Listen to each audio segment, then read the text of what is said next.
Well, we found it. The dumbest disinformation campaign of the election cycle so far. If you've had the misfortune of logging on the internet today, you might have seen something about Haitian migrants eating pets, including dogs, cats, and ducks. So I took a look at some of the most trusted voices on the right, and we've got future Pulitzer Prize winning account End Wokeness, who posted, "Springfield is a small town in Ohio. 4 years ago they had 60,000 residents. Under Harris and Biden, 20,000 Haitian immigrants were shipped to the town. Now ducks and pets are disappearing." And they include this very trustworthy screenshot from Facebook.com, which reads, "Warning to all about our beloved pets and those around us. My neighbor informed me that her daughter's friend had lost her cat. She checked pages, kennels, asked around, etc. One day she came home from work. As soon as she stepped out of the car, looked towards the neighbor's house where Haitians live and saw her cat hanging from a branch, like you'd do a deer for butchering, and they were carving it up to eat. I've been told they are doing this to dogs. They have been doing it at Snyder Park with the ducks and geese, as I was told that last bit by rangers and police. Please keep a close eye on those animals." He then posted a photo of a random black man. Only small problem, the Springfield News-Sun reported today that the Springfield police announced that they've received 0 reports related to pets being stolen and eaten, and reaching out to the police might just be a priority if this was actually happening. There was, however, a woman named Alexis Farrell in Canton, Ohio, 175 miles away, who reportedly ate a cat and was arrested. I watched the footage of her arrest, and first of all, I don't recommend doing that. Second, this woman is clearly abusing some horrific drugs, which was made clear by the footage and by those calling the police. And third, there is no indication that she's an immigrant. In fact, even a family member of hers called the police on her, and that person was clearly American. I also called the Stark County Jail in Ohio to confirm her nationality, but they weren't releasing any further information at this time. But there has been 0 reporting that this woman is from Haiti, so I have no reason to believe that this is confirmation of the bogus story that's pervading the right. And when I say pervading, that may actually be an understatement, because this disinformation was already posted by Charlie Kirk, who wrote, "Save our pets, secure our borders." Elon Musk, to the surprise of exactly no one, responded, "Apparently people's pet cats are being eaten." Elon then went a step further, because why not perpetuate some more disinformation, as he's known to do, in response to this video. That is why, also, starting with our administration, we gave TPS, temporary protected status, to Haitian migrants, 55,000. And then more recently, we extended temporary protected status to over 100,000 Haitian migrants for that very reason, that they need support, they need protection. To which Elon wrote, "Vote for Kamala if you want this to happen to your neighborhood."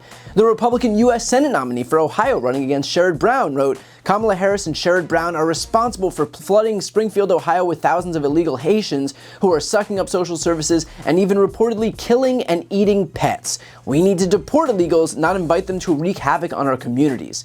Known Russian disinformation peddler Benny Johnson wrote, "Thousands of Haitian migrants terrorize Ohio, eat family pets, dogs and cats and ducks." Ted Cruz weighed in with a photo of kittens with the caption, "Please vote for Trump so Haitian immigrants don't eat us."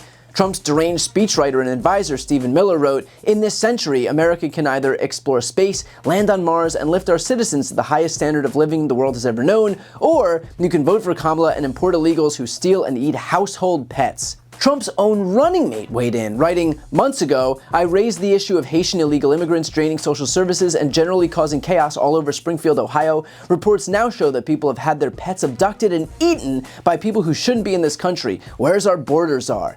In other words, effectively the entire right-wing media ecosystem has shared a story that is based on some random, unsubstantiated Facebook post, all because they're just that desperate to gin up some spooky story about immigrants and Kamala Harris.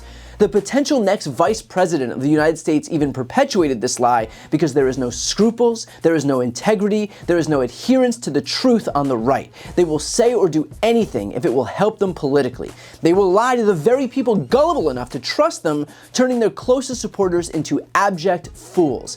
But hey, if it means they can scare grandma and grandpa, then I guess it's worth it, huh? And by the way, to that point, let's look at just how dangerous Haitian immigrants actually are. And this is according to the Cato Institute, which is on no planet some liberal outlet. But even Cato says that the incarceration rate for illegal Haitians is 918 per 100,000, while the incarceration rate for all native-born Americans is 1,477 per 100,000, which, to be clear, is 46.6% lower for Haitians than actual native-born Americans. Legal Haitian immigrants also have an incarceration rate that's 26% lower than all legal immigrants, which again is lower than the incarceration rate for native-born Americans by a massive degree. So if Republicans are actually worried about crime, maybe they want to worry about the people committing it in exponentially higher rates. Unless, of course, American crime is fine by them because it's white people doing it. And therein lies the real issue. Republicans aren't actually worried about crime because if they were, they would be worried about it when anyone does it, not just non-white people. But they only focus on migrant crime or immigrant crime because that helps them perpetuate a political narrative. They can find anecdotal instances of crime, or even non-existent anecdotal instances of crime, like Haitian immigrants eating your dogs and cats for dinner, and use that to scare their largely older white base into thinking that it's not even safe to go outside in Joe Biden and Kamala Harris's America. Of course, it's all based on a completely imaginary story, cooked up in their imaginations, but the rubes who listen to Republicans don't know that. They just think that their tabby cats are going to get eaten because Ted Cruz shared a stupid meme on Twitter. And by the way, if you're wondering why I advocate relentlessly for a strong left-wing media ecosystem, one that doesn't just try to beat back disinformation but actually goes on the offense, it's because this is what happens when the right is able to control the narrative. And then on the left, we're left swatting back disinformation that inevitably some people are gonna believe. This is what they do. Again, lying isn't a bug, it is a feature. It is what they're there to do, why they exist. They do it for money and influence and power. Benny Johnson, Tim Pool, and others just got caught accepting hundreds of thousands of dollars to perpetuate Russian propaganda only days ago, thanks to a DOJ indictment. And they don't care. They got paid. And by the way, not to make this about me, but I don't do any sponsorships on my channel because I don't want there to be any doubt about why I do this. It is to give people something trustworthy to believe in. And to remind you that when you feel like you're going crazy because the media does its usual both sides coverage, that you're not going crazy. The fact that my job exists is a testament to how invested in disinformation the right has become. In a more just, more honest world, my job wouldn't be here, and that's something that I would prefer. But given the reality that we find ourselves in, I am instead here on a Monday afternoon explaining why the Republican nominee for the Vice President of the United States and the rest of the right-wing media ecosystem is full of shit when they try to convince millions of people that Haitian immigrants are eating dogs and cats and ducks. If you are watching this and you believed Republican disinformation before or even this very story, just know that if they will lie about something so obviously false as this, that they will lie about anything. For them, it is not about the truth, it's about perpetuating a narrative that will help them politically. They exist for one reason. Not to help you and your family, not to bring down costs, not to add jobs, but to consolidate power for themselves by any means necessary. This bogus story is just another example of exactly that. Before you go, just a quick note, if you'd like to see more of my content, which is always free of advertising, sponsorships, and paywalls, please make sure to subscribe to this channel using the subscribe button right here on the screen. And if you'd like to support my work even further, you can grab a copy of my instant #1 New York Times selling book, Shameless, available for sale right now. That link is also on the screen. Thanks so much for watching.